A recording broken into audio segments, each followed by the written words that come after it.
La diferencia entre este momento de la gala de los Goya 2023. La taquilla del cine español remonta en buena medida gracias a las películas comerciales que no suelen aparecer en las entregas de premios, pero de indiscutible importancia para nuestra industria y para los cientos de trabajadores que trabajan y que hacen el cine español. Y este tipo de artículos sobre literatura a mí me tiene mosqueada. En este vídeo no me voy a centrar en mi opinión respecto a este tipo de críticas, aunque quien me conozca un poco ya puede saber por dónde iría la cosa. Y si a alguien le interesa de verdad, he escrito un artículo sobre ello en el blog de mi web. Así que puedes ir a echarle un ojo cuando tengas 10 minutitos y además así me ayudas a darle un poco de vida, porque la verdad es que hacía meses que no escribía nada en él. Pero en fin, ahora vamos a centrarnos en el tema del que yo quería hablar hoy, que es el de los enfoques literarios. En realidad podéis llamarlo como queráis, porque el nombre me lo estoy inventando ahora más o menos sobre la marcha, después de un tiempo dándole vueltas a lo que dijo el compositor musical uruguayo Jorge Drexler en este vídeo sobre los niveles de la música. Es muy difícil encontrar en nuestro cosmos artístico alguien que mueva lo que a mí me parece que son como 3 niveles muy esquemáticos de una persona, que son la razón, la emoción y el cuerpo. Así que no quiero llevarme el mérito de esto, yo simplemente estoy adaptando lo que él dijo al mundo literario, porque creo que encaja de una forma muy bonita y sirve muy bien para reflejar esa frontera que percibimos entre novela literaria, sesuda, compleja, con altas dosis de filosofía y que trata los grandes temas de la humanidad, y la novela comercial, tan denostada hoy en día cuando en realidad estos dos conceptos no son antónimos. Un libro con una técnica literaria impecable no va a perder calidad solo porque de repente se ponga de moda y vendan miles o millones de ejemplares. De igual forma, un libro al que al autor aún le falte cierto rodaje no se va a convertir en una gran novela literaria solo porque lo hayan leído sus padres y sus amigos. Pero bueno, ya hablaremos de los sesgos cognitivos de reactancia, tercera persona, homogeneidad exogrupal y prejuicio de punto ciego en otro momento. O no, venga, un repasito rápido que nos va a ayudar a entender este tema. En mi canal hablo muchísimo de sesgos cognitivos porque me parecen muy útiles para entender cómo funciona el cerebro o la mente de nuestros personajes, pero también la del lector. Si nunca has oído hablar de los sesgos cognitivos, lo que necesitas saber es que son atajos que toma el cerebro de todos los seres para pensar de una forma más eficiente y rápida. Porque imagina que vas andando y ves un tren que se dirige rápidamente hacia ti, o un coche. No necesitas pararte a calcular su trayectoria. Su velocidad, las ganas que tú tienes de vivir en ese momento, la velocidad frenada de un tren de ese tamaño y peso, todo esto menos el tiempo de reacción del conductor, comparada con la distancia que te separa de tu posible muerte. Pues no, te apartas y ya, porque milenios de experiencia le han dado a tu cerebro unos atajos de supervivencia suficientes para llegar rápidamente a la conclusión de que, peligro, me aparto. Pero todos estos recursos que nacieron para hacernos la vida un poquito más sencilla tienen también su doble filo ahora que nuestra vida se ha vuelto un poquito más compleja. Y eso es a lo que llamamos sesgos cognitivos. Y es que básicamente estos sesgos beben de un conjunto muy amplio de experiencias y analizan los resultados más probables, ignorando o sesgando al total de los resultados. Ahora, volviendo a los 4 sesgos concretos a los que antes he culpado de hacernos odiar las modas, vamos a ver muy brevemente en qué consiste cada uno y cómo nos afecta en este caso concreto. El sesgo de reactancia es una reacción emocional que se opone a todas aquellas normas que percibimos como que quieren coartar nuestra libertad individual y hace que tengamos un rechazo muy fuerte y a veces incluso irracional hacia aquello que sentimos que se nos está imponiendo. En estos años hemos visto mucho de eso. Se ha dicho, que yo he dicho, que han dicho. Pero en la literatura lo que hace es que nos neguemos a creer que un libro va a gustarnos, precisamente porque las grandes empresas literarias nos quieran decir lo que nos tiene que gustar. Es decir, percibimos la obra como peor de lo que es y le quitamos cualquier mérito que pueda tener en realidad, incluso si aún no la hemos leído. El sesgo de tercera persona es una falsa percepción por la que intuimos que los demás son más fácilmente influidos o más fácilmente manipulables por las modas o por las tendencias de lo que lo somos nosotros mismos. Es decir, que los demás se dejan llevar con más facilidad, mientras que nosotros tenemos un criterio mucho más personal, racional y único. Así, al hecho de que a un montón de personas les haya gustado un libro no significa necesariamente que este libro tenga algo bueno, sino que se han dejado influir por el marketing o la opinión de la mayoría. Sin embargo, nosotros, que claramente somos impermeables a este tipo de estrategias, no estamos siendo influidos en absoluto. Vamos, que nosotros no pertenecemos a una minoría que dice que el libro está sobrevalorado. Para entender el sesgo de homogeneidad exogrupal, tenemos que volver a hacer una diferencia entre ellos y nosotros, o ellos y yo. Es decir, distinguimos uno o varios grupos a los que no pertenecemos y un grupo por lo menos al que sí. En el caso del ejemplo, los grupos a los que no pertenecemos son aquellos que se han leído la novela o a los que les ha gustado. Y el grupo al que sí pertenecemos es el de las personas que han decidido que no merece la pena. ¿Te suena eso de somos la resistencia? La resistencia en la mayoría de los casos suele ser el grupo más mayoritario, pero ese es otro tema. Lo que hace este sesgo es hacernos creer que esos grupos a los que no pertenecemos tienen individuos mucho más homogéneos entre sí. son más parecidos, tienen más cosas en común. Mientras que nuestro grupo está formado por personas diferentes con individualidad, personalidad y un pensamiento propio. Es decir, estereotipamos al otro y dejamos de verlo como un ser tan complejo como podemos ser nosotros mismos. Por último, el sesgo de prejuicio del punto ciego evita que nos demos cuenta de que nosotros mismos estamos tan influidos por los sesgos cognitivos como el resto de la humanidad. Así que si has escuchado los 3 sesgos anteriores y has pensado, Sí, todo eso es cierto, pero a mí no me afecta tanto. felicidades, eres un ser humano. No pasa nada, todos lo somos. Hay lugar para uno más.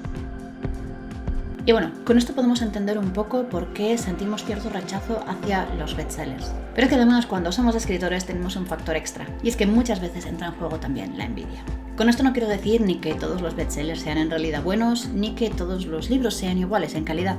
La experiencia, la técnica o incluso la gracia personal de cada autor va a influir muchísimo en la calidad literaria, que no es algo científico, pero existe. Así que tampoco es un todo vale. Yo lo hago así. Si un autor no se esfuerza en mejorar, en aprender, pues se quedará atascado, ya escriba la novela más intimista del mundo o novela de género. La literatura y en general el arte es un medio de comunicación, y cuanto mejor controles el lenguaje con el que te comunicas, más fácilmente vas a transmitirle al lector lo que tú tienes en mente. Así que bueno, dejando claro que en cualquiera de los casos vas a tener que currar, ahora sí vamos a meternos en los enfoques literarios. Tradicionalmente, y con tradicional me refiero a finales del siglo pasado como mucho, se ha dividido la literatura en 2 grandes grupos, novela literaria y novela de género. Y ya está, hasta la semana que viene. No, ahora en serio, en realidad esta división no satisface a casi nadie. La teoría es sencilla, pero es muy complicada de aplicar en la realidad. Según esta división básica, la novela literaria es aquella que tiene un fin más elevado, una pretensión artística, intelectual. Pero en realidad esa es una definición que no está recogida en ningún sitio. Si buscas en la RAE, en la Fundeo o cualquier otro organismo similar que se te ocurra, ni siquiera recogen la diferencia y describen la novela como una obra literaria, así, sin distinción. Por lo que la expresión novela literaria sería algo redundante. Pero bueno, vamos a hacer que entramos en el juego. Si la novela literaria es aquella que tiene una finalidad artística, entonces, ¿qué es la novela de género? Por contraposición se deduciría que es aquella que no tiene finalidad artística o intelectual. En cambio, se suele definir como que su función es la de entretener. Pero si volvemos a darle la vuelta a la definición, ¿significa que la novela literaria no puede entretener? ¿Es necesariamente aburrida? Si esta contraposición de ideas te resulta tan absurda como a mí, entenderás por qué no me resultan satisfactorios estos términos. Hay muchísimas novelas a las que sería imposible colocar en uno u en otro. Por ejemplo, 1984 es una distopía de ciencia ficción, es decir, de género. Pero tiene una gran carga filosófica y política que sería muy comparable e incluso superior a muchas otras novelas literarias. Lolita, en cambio, está catalogada como novela literaria, pero su historia sigue una línea muy similar a cualquier otra de True Crime o una falsa biografía de un asesino en serie. Que esta editorial se utilice en el mundo editorial y entre los lectores ya me parece una mala idea. Pero es que me parece aún más peligrosa si cae en la mente de los escritores que empiezan. Si estás conmigo en este canal, es muy probable que tus textos encajen en la categoría de novela de género, pero también significa que estás interesado en mejorar, en aprender y que tus obras tengan una mayor calidad. Porque si no, ¿para qué estarías perdiendo el tiempo viendo vídeos sobre escritura? Pero claro, si no podemos dividir la literatura de esta manera, ¿cómo lo hacemos? Sobre el tema de los géneros que existen o los géneros que actualmente más se contemplan, ya hice un vídeo que te dejo por aquí arriba en la cajita de descripción y también al final de este vídeo. Por hoy quiero ofrecerte mi propia división literaria o los enfoques literarios más bien. Al principio del vídeo mencioné a Jorge Drexler. Este compositor tiene una visión de la música dividida en 3 aspectos. La razón, Gente que escribe canciones muy inteligentes y muy emotivas, pero que ni se le ocurre que sean bailables. la emoción y el cuerpo.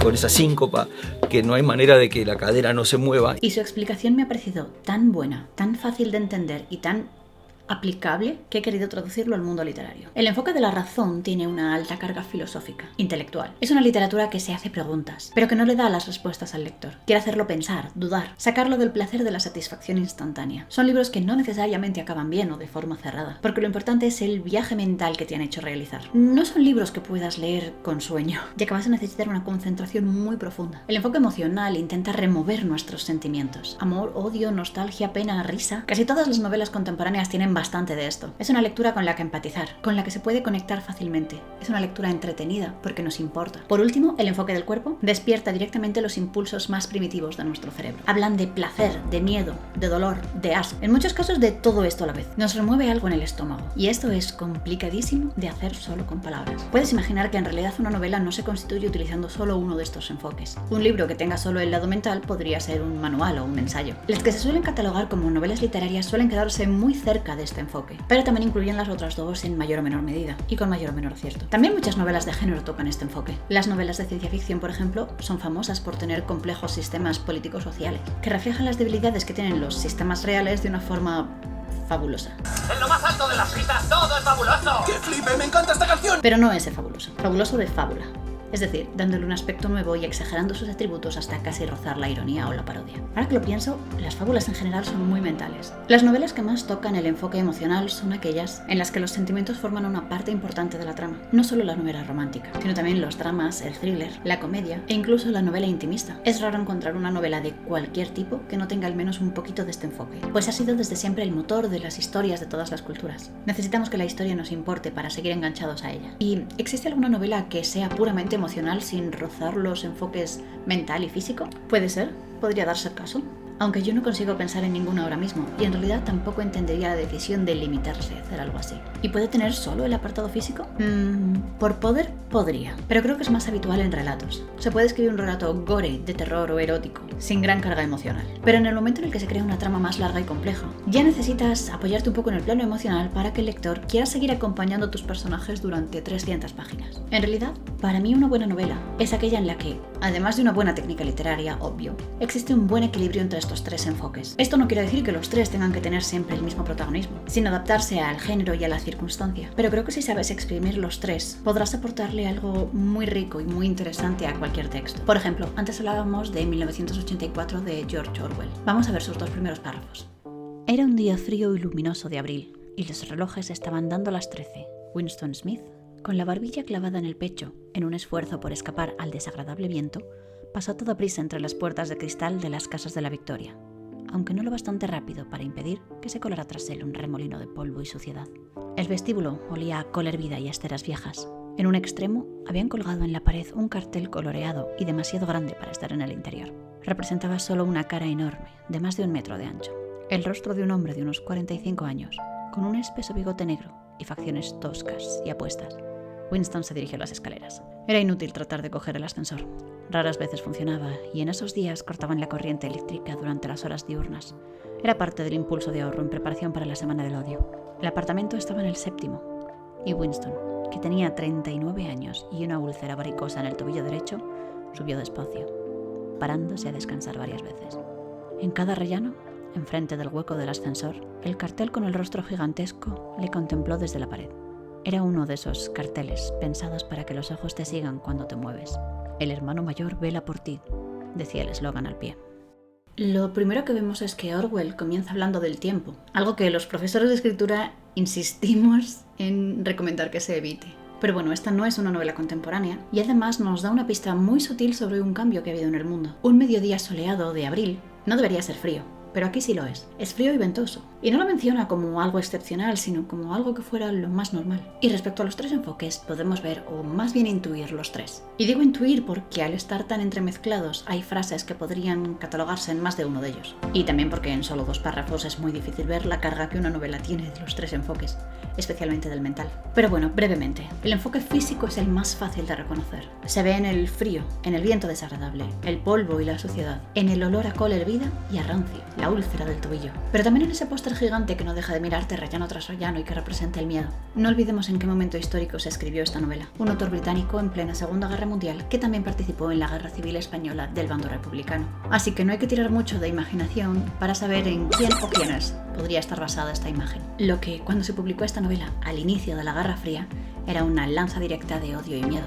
La parte mental son todos estos juegos de metalenguaje, es decir, el lector necesita de una lectura muy atenta para entender el mensaje de fondo de algunas palabras y frases, como lo que he mencionado antes del tiempo de abril o el retrato del dictador. Este juego de simbolismos va a ser constante a lo largo de toda la novela y se sumará a un complejo sistema político-social que Orwell crea como una fábula para criticar a los totalitarismos del siglo XX. Vamos, que para entender esta novela, o para creer que la entiendes, tienes que haber estudiado. El aspecto emocional es quizá el menos expuesto o el menos evidente de esta novela. novela. Se utiliza como medio para que el lector empatice y se interese por la historia. El dolor y la dificultad de Winston para subir las escaleras, la incomodidad que sufre, la forma en la que vive. Pero se va a utilizar siempre de una forma muy general, con cosas con las que se pueda sentir identificada la gran mayoría de la gente, y sin profundizar mucho en los personajes, que quedan casi reducidas a líneas para que esas personas puedan verse reflejadas. Pero no tienen una identidad propia, real o profunda. Vamos, que en esta historia lo principal no son los personajes, sino que son vehículos para contar lo que sí importa, que es la historia o el mensaje de la historia. Para comparar, vamos a echar un ojo también al inicio de Todas esas cosas que te contaré mañana, de Elizabeth Benavent, autora que ha creado excluida de la novela literaria por los grandes críticos y que sin embargo es una de las grandes superventas de España. El cielo está plomizo. Es una de esas tardes de primavera en las que aún hace frío, pero se nota que esta mañana la gente no ha escogido la ropa en función del clima real, sino del que desearía. Las chicas calzan bailarinas sin calcetines, como debería ser siempre si a alguien le importa mi opinión, y se ven muchas cazadoras vaqueras y pocas gabardinas. Las gabardinas se hicieron para días como este, pienso, aunque también estoy pensando que los guapos se enamoran más. No me refiero a la intensidad, sino a la cantidad. Se enamoran más, es posible que hasta sufran menos el desamor. Se me amontonan los pensamientos, mi cabeza es un caos. No me considero fea, tampoco guapa, la verdad. Tengo muchas cosas a mi favor, pero una belleza obvia y apabullante no es una de ellas. Supongo que podría decir que soy resultona. Una vez, en una reunión de trabajo, me describieron como una chica con un físico personal, con carácter. Es cierto que tengo algo que hace que la gente recuerde mi cara, me suelen recordar, pero también puede ser por el hecho de que desde hace años soy una de esas personas francas que, sin rozar la mala educación, suelen decir la verdad si se les pregunta. Decir la verdad con buenas formas y cuando se te pregunta es una revolución en nuestros días. Os habréis fijado en el inicio. Un día gris y frío de primavera. Pero sin embargo en este caso nos dice algo distinto. Aquí ya no es la norma, es algo puntual. El gris no se corresponde a la sociedad, sino al estado de ánimo de la protagonista. El conflicto que se presenta en estas primeras líneas no es algo abstracto como la política, sino interno. Una chica que no se considera ni guapa ni fea y que tiene mal de amores. De nuevo aquí encontramos un personaje con el que la mayoría podríamos empatizar, ya que nos hemos visto en una situación similar. Y al menos yo creo que es así como la mayoría de nosotros nos percibimos, ni guapos ni feos. Resultones si nos arreglamos un poco. Y es que en esta historia, con respecto a la anterior, el enfoque mental pierde un poco de peso, aunque eso no significa que no exista, y gana peso el enfoque emotivo. Esta es una novela romántica, el enfoque emotivo va a ser el rey. No necesitas saber ni de historia ni de política para disfrutarla, porque lo que pretende esta novela es hacerte sentir y entretenerte, y eso no es algo malo a mi parecer. Por último, y para ver los 3 ejemplos, quiero echar un ojito rápido también a un texto con una carga física muy fuerte, el relato Tripas de Chuck Palahniuk, o como se pronuncia. Tomen aire. Tomen tanto aire como puedan. Esta historia debería durar el tiempo que logren retener el aliento, y después un poco más. Así que escuchen tan rápido como les sea posible. Cuando tenía 13 años, un amigo mío escuchó hablar del pegging. Esto es cuando a un tipo le meten un pito por el culo. Si se estimula la próstata lo suficientemente fuerte, el rumor dice que se logran explosivos orgasmos sin manos. A esa edad, este amigo es un pequeño maníaco sexual. Siempre está buscando una manera mejor de estar al palo. Se va a comprar una zanahoria y un poco de jalea para llevar a cabo una pequeña investigación personal. Después, se imagina cómo se va a ver la situación en la caja del supermercado. La zanahoria solitaria y la jalea moviéndose sobre la cinta de goma. Todos los empleados en fila, observando, todos viendo la gran noche que ha planeado. Entonces mi amigo compra leche y huevos y azúcar y una zanahoria. Todos los ingredientes para hacer una tarta de zanahorias. Y vaselina. Como si se fuera a casa a meterse una tarta de zanahorias por el culo.